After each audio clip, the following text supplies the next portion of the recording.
শীতের দাপট কমতেই ঢাকা সহ 4 বিভাগেই বৃষ্টির আভাস। রাজধানী সহ সারা দেশে তাপমাত্রা কিছুটা বেড়েছে।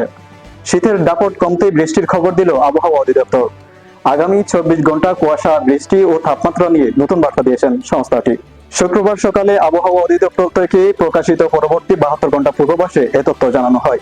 এতে বলা হয়, নোয়াখালী, কুমিল্লা অঞ্চল সহ ঢাকা, ময়মনসিংহ, বরিশাল ও সিলেট বিভাগের 2-1 জায়গায় হালকা বৃষ্টি ও গুড়ি গুড়ি বৃষ্টির সম্ভাবনা রয়েছে। এছাড়া দেশের অন্যত্র অস্থায়ীভাবে আংশিক মেঘলা আকাশ সহ আবহাওয়া প্রধানত শুষ্ক থাকতে পারে। একই সঙ্গে দেশের বিভিন্ন জায়গায় কুয়াশাচ্ছন্ন পরিবেশ থাকতে পারে। এছাড়া আগামী 3 দিন মধ্যরাত থেকে সকাল পর্যন্ত দেশের কোথাও কোথাও মাঝারি থেকে ঘন কুয়াশা পড়তে পারে এবং তা কোথাও কোথাও দুপুর পর্যন্ত অব্যাহত থাকতে পারে। এতে বিমান চলাচল, অভ্যন্তরীণ নদী পরিবহন এবং সড়ক যোগাযোগ সাময়িকভাবে ব্যাহত হতে পারে।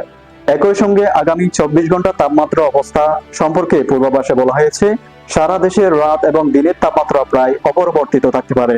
তবে শনিবার সারা দেশে রাতের তাপমাত্রা প্রায় অপরিবর্তিত থাকতে পারে এবং দিনের তাপমাত্রা সামান্য বৃদ্ধি পেতে পারে।